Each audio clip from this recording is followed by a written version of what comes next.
جی سوال کیجئے بھائی. My name is Rohit Gandhi. I am second year engineering of VXTC. I want to ask that is Salah is important that much that can we leave our colleges and lectures? It's possible that we have lectures and classes all the time, so we should leave that. Or my second question is, the Sunni and that Shia are not joining their hands and foreheads over in Salah. So what should be done with them? How we can improve them? Rohit بھائی نے دو سوال پوچھا ہے.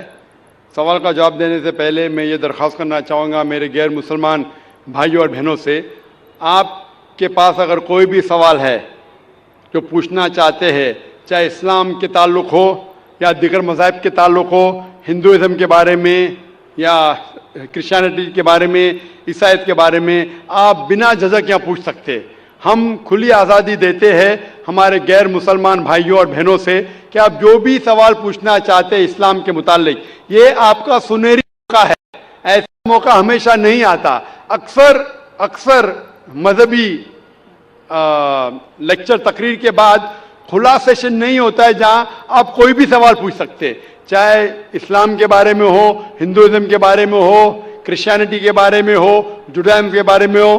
آپ اگر میرے بات سے متفق نہیں ہیں پھر بھی آپ بول سکتے کہ ذاکر میں اس بات سے متفق نہیں ہوں، اور آپ پوچھ سکتے. کوشش کروں گا کہ جو بھی تھوڑا بہت علم مجھے ہے میں کوشش کروں گا آپ کی غلط فہمی دور کروں. میں نے سوال پوچھا کہ ہمارے کالج میں لیکچرز ہوتے ہیں اور کیا ہم صلاح پڑھنے کے لیے لیکچر کو ترک کر سکتے ہیں، لیکچر کو چھوڑ سکتے ہیں. اور روہت بھائی نے کہا کہ وہ سیکنڈ ایئر انجینئرنگ میں ہے. میں آپ سے کہنا چاہتا ہوں کہ 20 سال پہلے میں بھی کالج میں تھا، 20 سال پہلے میں بھی کالج میں تھا، میں بھی اس دور سے گزرا. الحمدللہ ثم الحمدللہ کالج میں الحمدللہ نماز میں پڑھتا تھا. کالج میں جب آپ جاتے ہیں بریک ہوتی ہے، اور کالج کا ٹائمنگ کیا ہوتا ہے، ادھر 7 سے 1 تک ہوتا ہے، یا ہو سکتا ہے 8 سے لے کے 4 تک کے جو بھی ٹائم ہے. لنچ بریک تو ملتا ہے. جب آپ کو لنچ بریک ملتا ہے اس لنچ میں آپ لنچ کے ساتھ نماز بھی پڑھ سکتے، صلاح بھی پڑھ سکتے. ہو سکتا ہے کہ کالج کے ایسے ٹائمنگ ہو کہ آپ اگر مسجد نزدیک ہے تو مسجد میں جائیے، مسجد نزدیک نہیں ہے تو اس کالج میں اگر کچھ مسلمان بھائی ہے ان سے بھی کہیے اور جماعت بنا سکتے. لیکن صلاح چھوڑنے کی اجازت آپ کو نہیں ہے.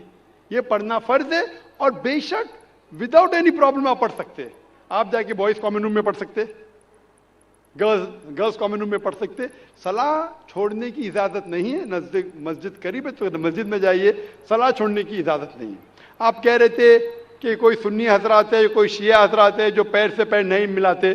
قرآن مجید میں سنی شیعہ نہیں ہے، مسلم ہے. مسلم اسے کہتے ہیں مسلم اسے کہتے ہیں جو اپنی زندگی اللہ کے حکم اور فرمان کے مطابق بسر کرتا ہے. جو انسان اپنی زندگی اللہ کے بتائے ہوئے راستے پہ چلتا ہے اسے کہتے ہیں مسلم. کیا اللہ کہتا ہے، اللہ سبحانہ و تعالیٰ کم از کم 12 جگہ کہتے ہیں قرآن مجید میں اطیعوا اللہ اطیعوا الرسول، obey Allah and obey the messenger. سورہ نساء سورہ نمبر 4 آیت نمبر 59 اور 12 جگہ کا ذکر میں نے کیا. ہمیں اللہ اور اللہ کے رسول کی اطاعت کرنا چاہیے. اور اللہ کے رسول فرماتے ہیں کہ آپ اس طرح نماز پڑھو جس طرح آپ مجھے نماز پڑھتے ہوئے دیکھتے ہیں. یہ حدیث بخاری کی کتاب الادان کی چیپٹر نمبر 18 حدیث نمبر 604. اور پھر سے دہرایا گیا صحیح بخاری میں جلد نمبر 9 حدیث نمبر 352 352. اور اللہ کے رسول فرماتے ہیں کہ نماز کے وقت صحیح بخاری میں حدیث نمبر 1 کتاب الادان چیپٹر 75 حدیث نمبر 692 کہ جب آپ نماز پڑھتے ہیں، حضرت انس فرماتے کہ ہم صحابہ کے کندھے ملتے تھے دوسرے صحابہ کے کندھے سے، ہمارے پیر ملتے تھے ہمارے صحابہ کے پیر سے. اللہ کے رسول فرماتے سنن ابو داؤد میں صحیح حدیث ہے جلد نمبر 1 کتاب الصلاح چیپٹر 245 اور حدیث نمبر 666. اللہ کے رسول فرماتے کہ بیچ میں جگہ مت چھوڑو, جگہ کو کم کرو اور شیطان کو بیچ میں مت آنے دو. اس کا مطلب ہمیں کندھے سے کندھا ملانا چاہیے.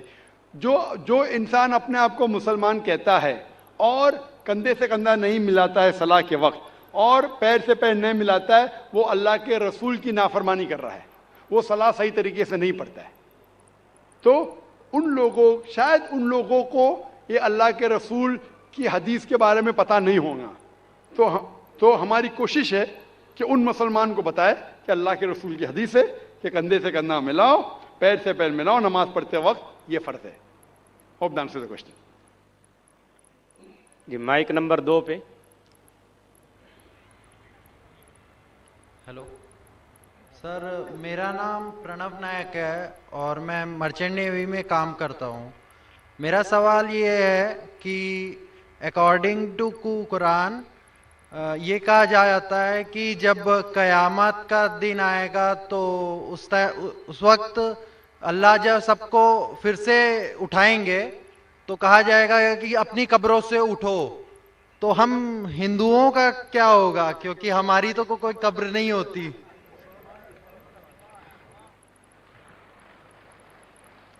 بھائی صاحب کا سوال ہے کہ وہ کہتے ہیں کہ قیامت کے دن جب اللہ تعالیٰ واپس سے ہمیں دوسری زندگی دیں گے تو کہیں گے اپنے قبروں سے اٹھو. ہندو بھائی صاحب پوچھے کہ ہندو لوگ تو قبر میں دفنائے نہیں جاتے, ہندو بچے دفنائے جاتے نا. ہندو بچے, ہندو مذہب میں چھوٹا بچہ ہے اس کو جلایا نہیں جاتا, اس کو دفنایا جاتا ہے. پھر بھی کئی مسلمان ہیں جو ڈوب کے مرتے, جو جل کے مرتے, ان کو بھی دفنایا نہیں جاتا ہے, جن کی ہمیں ملتی نہیں. یہ جب اللہ تعالیٰ کہیں گے کہ پھر سے ہم زندگی دیں گے, ضرور نہیں کہ آپ قبر میں سے لے آ جائیں گے. جو بھی انسان مر چکا ہے اس کے نئی زندگی دی جائیں گے. قرآن مجید میں اللہ تعالیٰ فرماتا ہے کہ اللہ اس میں جان ڈالیں گے, پھر موت دیں گے, پھر سے جان ڈالیں گے. تو اللہ جان ڈالیں گا, چاہے وہ قبر میں ہے, چاہے جلا دیا گیا ہے, چاہے ڈوب گیا ہے, جو بھی حالت میں ہے اللہ اس انسان میں پھر سے جان ڈالیں گے. اور اللہ تعالیٰ کو جان ڈالنا بہت آسان ہے, چاہے آپ دفنائے گئے ہیں یا چاہے جلا دیے گئے. اللہ تعالیٰ فرماتے جب غیر مسلم کے اعتراض کرتے اللہ سے اور اللہ سے پوچھتے ہیں کہ جب آپ دفنائے جائیں گے اور قیامت کے روز جب انسان اٹھائے جائیں گے تو اللہ تعالیٰ ان کو ہڈیاں کو کیسے جوڑیں گا. جیسے آپ پوچھ رہے نا, اللہ تعالیٰ جو قبر میں ان کو اٹھائیں گا, ہم قبر تو نہیں گئے, تو لوگ پوچھتے ہیں, قرآن مجید میں کا ذکر ہے سورہ قیام میں سورہ نمبر 75 آیت نمبر 4 میں کہ اللہ تعالیٰ ہڈیاں کو کیسے جوڑیں گا. تو اللہ تعالیٰ فرماتے ہیں اللہ ہڈیاں کو نہیں جوڑ سکتا ہے, لیکن اللہ تعالیٰ ہڈیاں کو ہی نہیں جوڑ سکتا ہے, آپ کے انگلیوں کے پور کو جوڑ سکتا ہے. انگلیوں کے پور. آپ سوچتے ہیں اللہ تعالیٰ کیوں کہتا ہے کیا انگلیوں کے پور کو جوڑ سکتا ہے. آج سر فرانسس گولٹ ایک سائنٹسٹ ہے جو سن 1880 میں ایک ڈسکوری کیے کہ فنگر پرنٹنگ میتھڈ کہ 2 انسان کروڑوں لوگوں میں بھی ان کے فنگر پرنٹ یکساں نہیں ہو سکتے.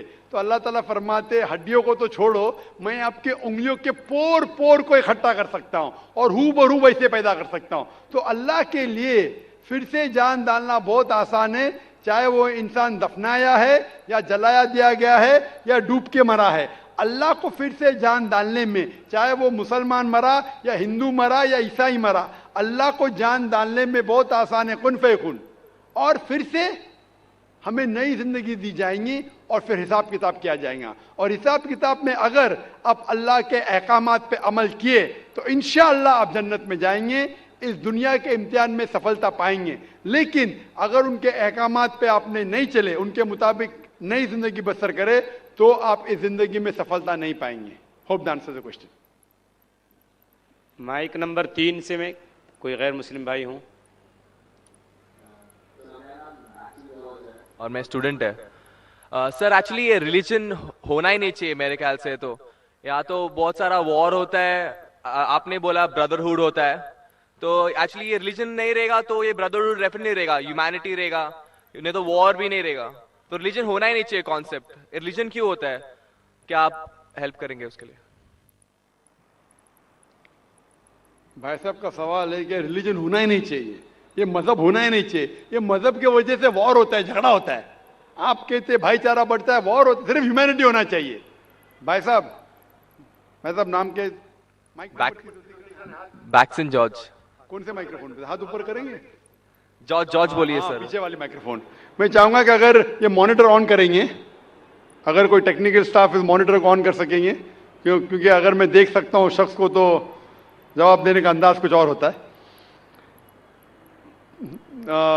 جارج بھائی صاحب سے پوچھوں گا, یہ کہتے کہ مذہب ہونے کی وجہ سے لڑائی ہو رہی. بھائی صاحب کیا میں آپ سے لڑ رہا ہوں؟ بھائی صاحب نہیں کیا میں آپ سے جھگڑ رہا ہوں؟ نہیں سر. ہاں کہ نہیں؟ نہیں سر. آپ سمجھتے ہیں میں مذہبی ہوں؟ ہاں سر. ہوں نا؟ تو میں کیا آپ سے لڑ رہا ہوں؟ جو صحیح مذہب کو جانتا ہے, سچا مسلمان ہے, وہ عام طور پہ جھگڑا نہیں کرے گا. کیونکہ قرآن مجید کی آیت ہے, سورہ مائدہ کی سورہ نمبر 5 آیت نمبر 32 میں لکھا ہے کہ اگر کوئی بھی مسلمان, چاہے مسلم ہو یا غیر مسلم ہو, اگر کسی کا قتل کرتا ہے, چاہے مسلم یا غیر مسلم کا, بنا کوئی وجہ کے قتل کے بدلے قتل, یا اگر اس نے اس زمین پہ if he has caused corruption in the land, ان دو وجہ کے علاوہ اگر کوئی انسان دوسرے انسان کا قتل کرتا ہے, گویا کہ ایسے ہے کہ سارے انسانیت کا قتل کر رہا ہے. میں آپ کو ایک مثال دوں گا. جب میں نے لیکچر دیا تھا ٹیررزم مسلم مونوپولی, تو اکثر جیسا ہمارا سیشن ہوتا ہے کہ غیر مسلم کو پہلے چانس دیا جاتا ہے, تو جب میں کہہ رہا تھا اسلام کے بارے میں, اسلام کی کیا رائے ہے دہشت گردی کے بارے میں, جہاد کے بارے میں, تقریر کے دوران میں مثال دے رہا تھا کہ مسلمان ٹیررسٹ نہیں ہوتے اکثر, اور اسلام مذہب ٹیررزم کے خلاف ہے, دہشت کے خلاف ہے. سوال جواب کے موقع پہ ایک ہندو نے مجھ سے سوال پوچھا کہ ذاکر بھائی, جو گجرات میں ہوا, جو مسلمانوں کے ساتھ جو غلط ہوا, جو مسلمانوں عورت کے ساتھ بلاತ್ಕಾರ ہوا, اگر میں ہوتا ہندوؤں کو یہاں چن کے مارتا تھا, تو جو مسلمان ہندو کو اگر ٹرین بلاسٹ میں کوئی ہندو مرا اور مسلمان نے کیا تو میرے نزدیک صحیح ہے. یہ ہندو مجھ سے کہہ رہا ہے کہ میرا جذبہ بھی, اگر کوئی میری بہن کا بلاತ್ಕಾರ کرے تو میرا جذبہ بھی جاگے گا اور میں بمبئی میں ہندو کا قتل کروں گا. کون کہہ رہا ہے؟ ہندو مجھ سے کہہ رہا ہے. تو میں اس کو جواب دیتا ہوں, بھائی صاحب آپ بالکل صحیح کہتے ہیں, عام انسان یہی سوچیں گا, عام انسان یہی سوچیں گا, اور آپ عام انسان جیسے سوچ رہے, اور سب پبلک میں تالیاں بج رہی تھی.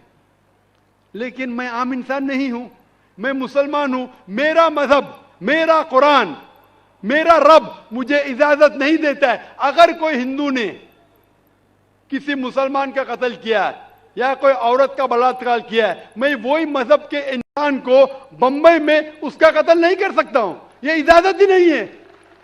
اگر میں شاید مسلمان نہیں ہوتا تو میں کہتا تھا ہاں وہ ہندو سے آپ صحیح کہہ رہے ہیں. میرا مذہب مجھے اجازت دیتا ہی نہیں. یہ آپ کی انسانیت ہے جو کہہ رہی ہے. مسلمان ہونے کے لیے انسان ہونا فرض ہے, لیکن اسلام انسانیت سے اونچا ہے.